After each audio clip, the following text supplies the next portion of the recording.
Hello, everybody, and welcome to Church at Home with Rachel. Sorry, I'm just going to get comfortable in my chair here for Thursday, April the 10th.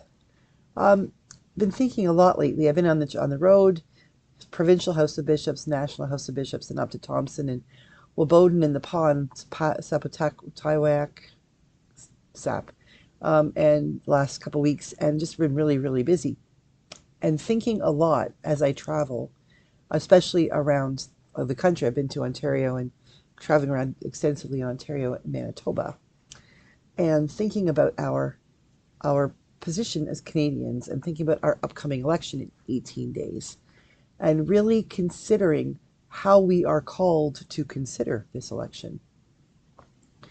There's been a lot of talk in the last month or so, 6 weeks, about elbows up Canada.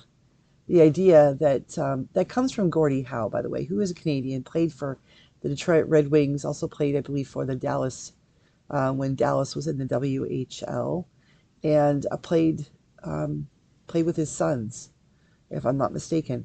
Incredible, incredible hockey player.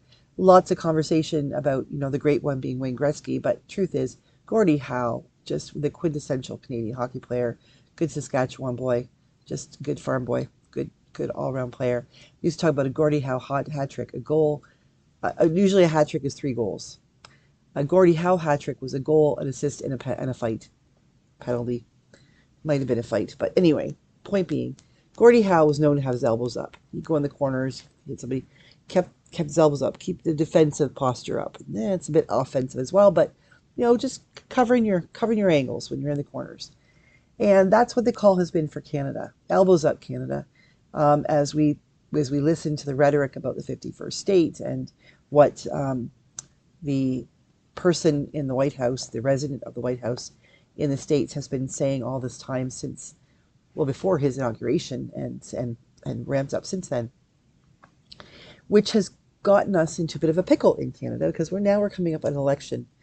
And it's really important that we learn from the mistakes of our neighbors. I've watched as I've grown up and seen other, people see somebody choose a paint color for their house, the outside of their house. It looks great on the can. You open the can, looks great in the can. And then when you see that you've got a two-story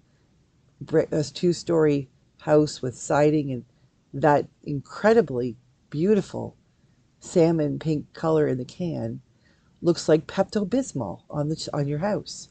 What looks good in the can doesn't necessarily look good when it's painted up there. So you learn from your neighbors. When you're going to paint your house, you go and you look at places that you like, and then you go ask questions. What did you use? Which brand of paint? Which color? Because I don't want to have a Pepto-Bismol pink house.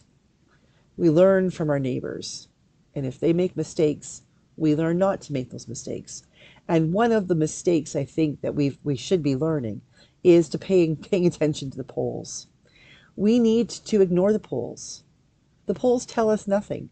They give you a snapshot of the corner of a picture in a massive thing. So think about it. Think about going and looking at the CN Tower in Toronto and looking up there and seeing the whole thing, and somebody takes a picture of it. And then they blow that picture up. So it's all the little pixels. And all you get to see is this little tiny corner down at the bottom. Is that a picture of the whole CN Tower? Absolutely not. It's a blurry, blown up representation of a very tiny little bit of the CN Tower that may or may not be true. What we're seeing doesn't actually show us. If we saw this completely without context, we would have no idea that picture is really the base of the bottom of the corner of the bottom of the CN Tower. We wouldn't have a clue. That's what polls do. They give us a snapshot, completely blown out of context, of a tiny, tiny, tiny little part of a massive picture.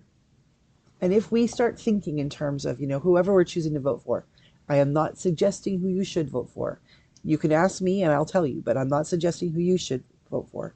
But whoever you're going to vote for, whoever you're thinking, if you listen to the polls or you're listening to them now and thinking, well, my guy or my girl, like they're my representative, they're doing really well in the polls. I don't need to go out and vote. April 28th, if it's raining or I've got things to do, I've got an eye appointment where they're going to dilate my eyes and do all kinds of crappy stuff that I have to pay them to do, to have them tell me that, someday I'm probably going to have cataract surgery or something. Yeah, I know, I'm getting old. I'm diabetic. I'm getting old. I am a Canadian woman who's in her 50s, so these things happen. Um, you know, it'd be easier probably just to say, I got a headache from the dilation and I'm just not going to go. No, absolutely not. I need to go, whether I go early before my appointment or I wait a little while in the afternoon and go later. I need to go, regardless of what the polls are saying, because we have learned time and time again that polls can be really, really wrong. If we rely on what people are saying they're probably going to do, or saying what they did do after they come out of the polling station, that's not really going to give us a snapshot of the real truth. And even if so, if it would simply be a snapshot. That's it. Not a picture of the whole thing. As Canadians, the best way we can have our elbows up is to actually get out there and make room for ourselves at the polling stations, to go out and vote. The other thing about the elbows up is it could be a defensive posture, but elbows up could also be a way that we link arms. When you were a little kid, do you remember playing with your friends and having games where if everybody linked arms and ran at each other, you're stronger together than you are if you're an individual?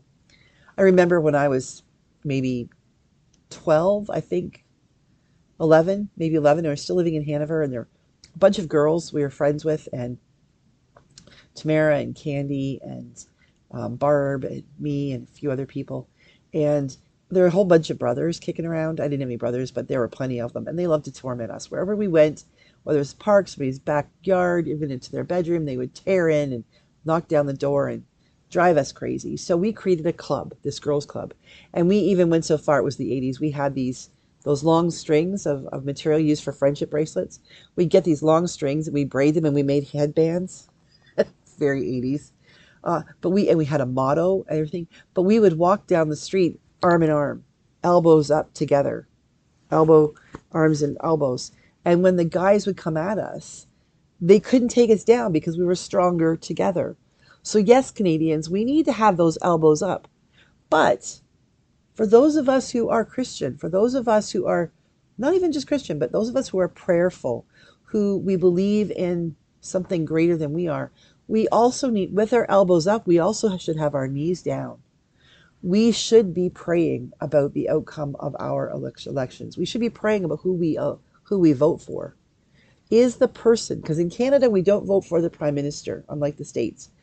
In Canada we vote for our local person, and then the party that has the most seats makes the parliament, minority or majority, but they make the parliament, and then the leader of that party becomes the prime minister, and then their cabinet members and everything come from there.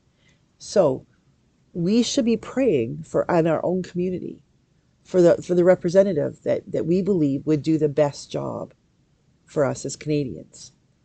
If we do that, if we are praying, not only will it give strength to those people who are running, all of them, not just the one we want to win, but help them to know that we're standing behind them, that we support them.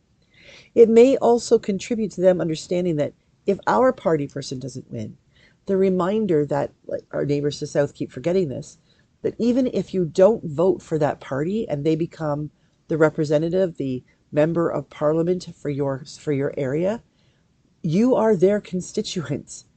Even if you didn't vote for them, even if you voted Liberal and a Conservative wins, or you voted NDP and a Liberal wins, or you voted Conservative and an NDP wins, however you voted, it doesn't make any difference because you are a constituent represented by your elected member of Parliament, and you have the right to expect them to listen to everyone's views, not just the people who voted the color of the ballot for them.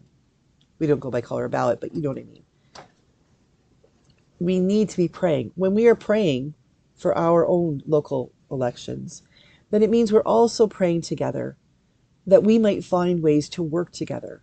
When we hit our knees, when our elbows are up, we're joined together in solidarity, that we're going to work together, and we are going to be invincible with God's help together as Canadians. And we also then have our knees down, that we place ourselves in the position of petition and humility before God to say, God, you know best what we need. We may not understand what's happening, or we may disagree, because people will. We will never vote unanimously. That people will feel like they have been betrayed, or if they that their person didn't get elected. Then we need to pray that whoever is elected will indeed have the right heart, that they will then do the work on behalf of all the people, and not just the people who bleed the color of their party.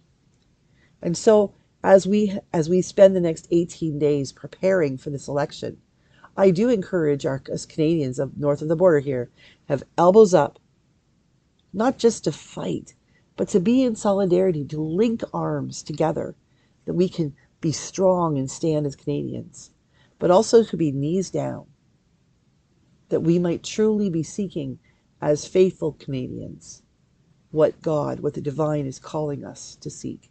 Because if we do that, if we stand firm together and we present ourselves before the Lord to say, God, your will be done, we will participate in making this the kingdom of God on earth, the kingdom of heaven on earth. Then we can do this together, regardless of what the election results might be. We will be walking in a good way toward a good future. Elbows up, knees down. Best thing we can do, I think, right now.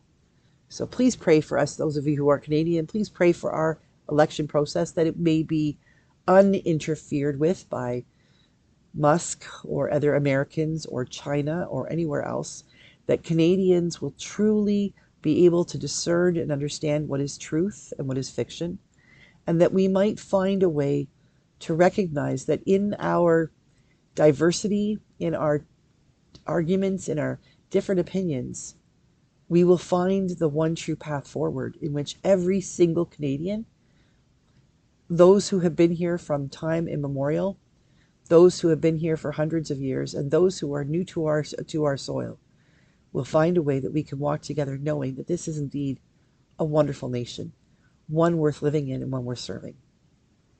Have a great day, everybody. God bless. Remember, elbows up, knees down.